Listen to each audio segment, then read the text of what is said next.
मिलाकर देखिए 8 से 10 बिस्तर के इन्होंने आईसीयू बना के रखा हुआ है। और जितनी मेरे पास जानकारी कि इनको नर्सिंग होम एक्ट का पालन नहीं किया जा रहा, हेल्थ विभाग से एमआर हॉस्पिटल के नाम से किसी भी प्रकार का परमिशन इनको नहीं मिला है। केसीएम के नाम से तो केसीएम के नाम पे हॉस्पिटल है, तो फिर एमआर क्यों लिखा हुआ है?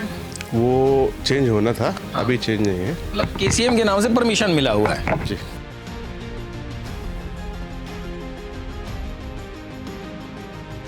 अमित पटेल। तो अभी आपने क्या देखा यहाँ पर? अभी जो पेशेंट यहाँ पे जो भर्ती है उससे हम जांच पूछ करते हैं।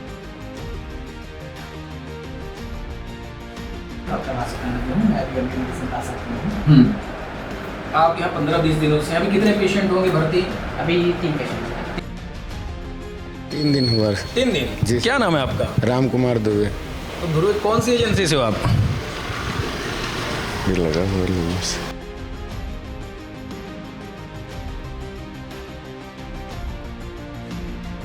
यहाँ पर कोई भी रेगुलर डॉक्टर्स की टीम नहीं है। अगर कोई क्रिटिकल केसेस अगर आप यहाँ पर आ जाएं, उनका इलाज कौन करेगा?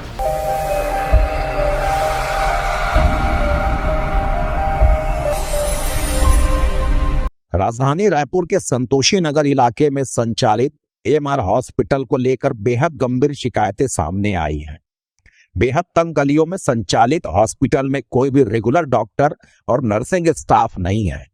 आयुष्मान से फ्री इलाज के बहाने मरीजों को भर्ती कर उनसे पैसे ऐंठने सहित कई गंभीर शिकायतें हैं। अभी हम खड़े एमआर हॉस्पिटल में संतोषी नगर के बेहद सकरी गली और राधा विहार में है। पिछले 8 महीनों से संचालित हो रहा है। इस हॉस्पिटल की विशेषता ये है कि यहाँ कोई डॉक्टर ही नहीं है। हॉस्पिटल में लगे बोर्ड में दिखाने के लिए डॉक्टरों की फौज है जो अलग अलग बीमारियों का इलाज करते हैं, पर वास्तविक स्थिति इससे बिल्कुल उलट है। यहाँ एक भी डॉक्टर रेगुलर नहीं है, ना ही नर्सिंग स्टाफ है। पूरा हॉस्पिटल उधारी के डॉक्टरों के भरोसे चल रहा है। इसकी शिकायतें स्वास्थ्य विभाग तक पहुंची तो जांच के लिए विभाग से भी लोग पहुंचे। उनसे स्वतंत्र बोर्ड की टीम ने पूछा, उनका जो जवाब मिला वह भी आपको सुनना चाहिए। अमित पटेल। तो अभी आपने क्या देखा यहाँ पर? अभी जो पेशेंट यहाँ पे जो भर्ती है उससे हम जांच पूछ करते हैं। और जो मीडिया में जो खबर आई थी आयुष्मान कार्ड से इसका हुआ थी, वो भी इनसे डॉक्यूमेंट है, उसको चेक करेंगे। अच्छा सर, तो अभी प्रारंभिक जांच में फाइंडिंग क्या निकला? अभी तो हम अभी आए हैं, पेशेंट की फाइल हमने देखी हुई है। पेशेंट कहाँ से आए हुए हैं, आयुष्मान कार्ड से ब्लॉक हुआ है कि नहीं हुआ है, ये तो फिर चेक इनको आधार के बेस पे इनका फिर फाइलिंग इनका चेक करेंगे। अच्छा, तो सर ये बताइए, नर्सिंग होम एक्ट के तहत अलग अलग हॉस्पिटल्स के रूल है हॉस्पिटल ऑपरेट करने के। 10 bed, 5 bed, super speciality, multi speciality, अलग अलग। क्या नर्सिंग होम एक्ट का पालन हो रहा है यहाँ पर? सर नर्सिंग में आयुष्मान कार्ड देखते हैं। अच्छा, आप आयुष्मान देखते हैं, तो आप आयुष्मान देखने आए कि आयुष्मान से पैसा कट रहा है कि नहीं? वो चेक करें। अच्छा, तो सर आप क्या देखते हैं? वो भी आयुष्मान। अच्छा, आयुष्मान है जी। मतलब आप लोग आयुष्मान देखते हैं, बस कोई नर्सिंग होम एक्ट डील नहीं करते हैं। उसके लिए कब जांच कमेटी बनी हुई है, वो जांच कर रही है इसको।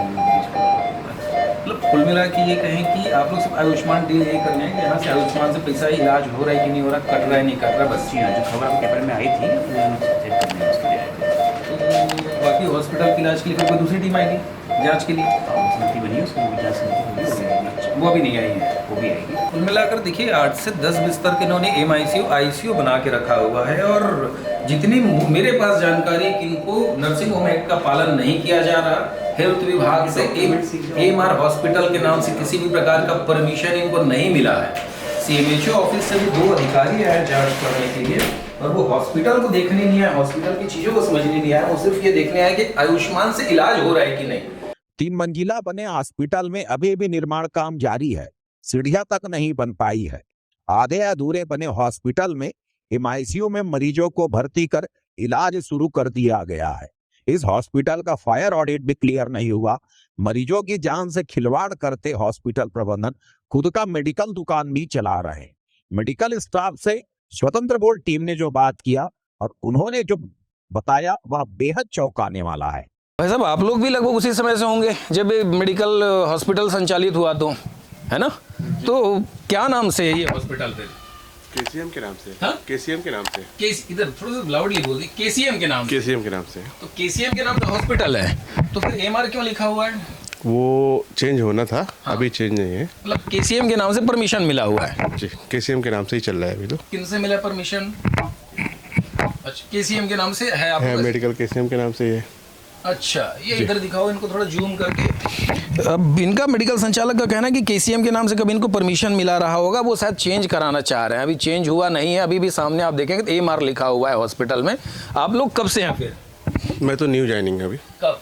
महीना भर हुआ है। महीना भर। क्या नाम लिखते हैं? इरशाद। इरशाद। तो इरशाद जी, ये बताइए कि जब कितने पेशेंट आते हैं यहाँ पर आपके हिसाब से? मेरे तो नाइट ड्यूटी अभी डे लगा है। अच्छा, तो जब नाइट में कितने पेशेंट आ जाते होंगे? नाइट में जो डे वाले रहते हैं वही बता पाएंगे सर। कितने पेशेंट आते होंगे? नाइट में भी तो आते होंगे हॉस्पिटल? 2-3 पेशेंट तो रहते ही। 2-3 पेशेंट आ जाते हैं। डॉक्टर कौन कौन है यहाँ पर? जी, जानकारी नहीं है डॉक्टर के बारे में तो। अच्छा, तो ये बताइए, ये जो हॉस्पिटल वो जो चल रहा है, मेडिकल चल रहा, मेडिकल आपका मेडिकल है कि हॉस्पिटल का मेडिकल है? ये तो अभी फिलहाल तो मेरे हॉस्पिटल का ही है। हॉस्पिटल का है। तो आप लोग यहाँ पर एज एम्प्लॉय काम कर रहे हैं? जी, एम्प्लॉय है। नहीं, आमतौर पे ये होता है ना कि हॉस्पिटल जो है मेडिकल को ठेके में दे देती है या किराए पे दे देती है और वो चलती है। तो यहाँ पर ये जो आपका मेडिकल शॉप है, ये इन्हीं का है, हॉस्पिटल का है? जी। आप लोगों के भी क्वालिफिकेशन बी फार्मा वगैरह होंगे आप लोग? जी, फार्मा है, बी फार्मा है। वो बी फार्मा वाले। और आप? जी, एक्सपीरियंस है। एक्सपीरियंस है मेडिकल लाइन का। जी। एमआर हॉस्पिटल को स्वास्थ्य विभाग द्वारा किसी भी प्रकार का कोई लाइसेंस या अनुमति जारी नहीं किया गया है। एसके मंडल नामक व्यक्ति, जो खुद भी पेशे से डॉक्टर नहीं है, उसने पैसे कमाने के लिए 2 डॉक्टरों को भरोसे में लेकर यहां हॉस्पिटल का संचालन शुरू कर दिया है। मौके पर पहुंची स्वतंत्र बोल की टीम को कोई भी डॉक्टर वहां नहीं मिला, जबकि एमआईसीयू में 3 से 4 मरीज भर्ती थे। वहां उनका इलाज करने के लिए हाल ही में मेडिकल कॉलेज से परीक्षा देकर पास आउट हुए डॉक्टर वासुदेव कन्नौजे मिले। जब हमारी टीम ने उनसे बात की तो डॉक्टर कन्नौजे ने स्वास्थ्य सिस्टम और व्यवस्था की जो पोल खोली, वह बेहद चौंकाने वाला है। नाम बता देता हूँ, डॉक्टर वासु कन्नौजे हूँ। मैं अभी मेडिसिन पास आउट हूँ। आप यहाँ 15-20 दिनों से, अभी कितने पेशेंट होंगे भर्ती? अभी 3 पेशेंट हैं। 3 पेशेंट। उनकी क्या क्या परेशानी होगी? दो तो ट्रॉमेटिक पेशेंट्स हैं, यानी कि एक का पेल्विक बोन फ्रैक्चर है, एक दूसरा पेशेंट है उनका मतलब सीवीए हुआ था, यानी मतलब ब्रेन में ब्लीड हुआ था, हेमरेज हुआ था, जिसके लिए न्यूरो सर्जरी वाले सारे डॉक्टर लोग ने 60 वर्ष उन्होंने आके सर्जरी किया है और अभी तो वो स्टेबल पेशेंट है। और एक तीसरा पेशेंट हुआ है जिनका भी एक्सीडेंट वाला ही पेशेंट है, जिसका फेशियल इंजरी हुआ है और अभी जो है उनको राइट साइड पे निमोनिया जैसा हो गया है। तो उसके सर, यहाँ पर आपके अलावा कितने डॉक्टर्स हैं यहाँ?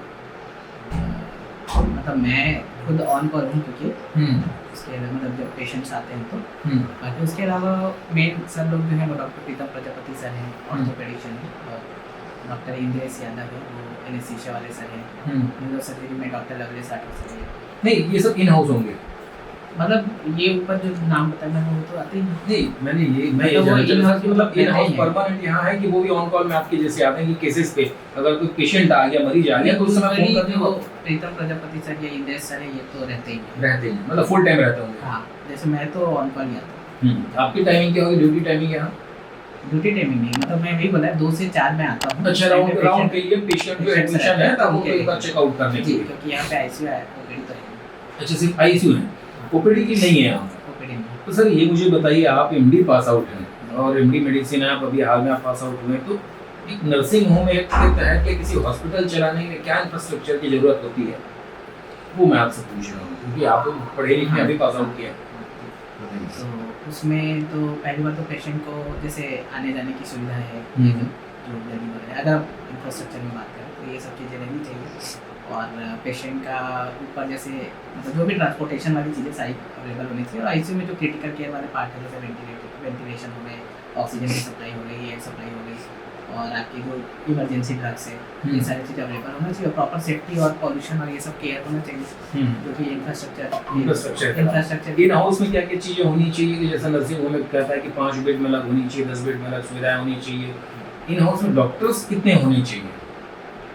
उसमें तो 3 शायद एमबीबीएस डॉक्टर का प्रावधान है कि 3 एमबीबीएस डॉक्टर होने चाहिए। बाकी तो सुपर स्पेशलिटी वाले रेगुलरली ऑन कॉल ही रहते हैं। तो यहाँ 15-20 दिनों से आप काम कर रहे, तो यहाँ कितने डॉक्टर्स होंगे जैसे नियम में है, वो नॉर्म्स के हिसाब से? दो जैसे मैंने दो नाम बताए, वो तो एमडी एमएस ऑर्थोपेडिशियन सर है और एमडी एनेस्थीसिया वाले सर है, वो लोग तो रहते हैं। मतलब यहाँ पे एमबीबीएस कोई नहीं है? MBBS एक मैडम है, कौन? नाम तो पूरा मेरे को याद नहीं है, पर एक मैडम आती है सुबह। सर मुझे भी जानकारी मिली थी कि ये हॉस्पिटल ईमार के नाम से है ही नहीं इनको परमिशन।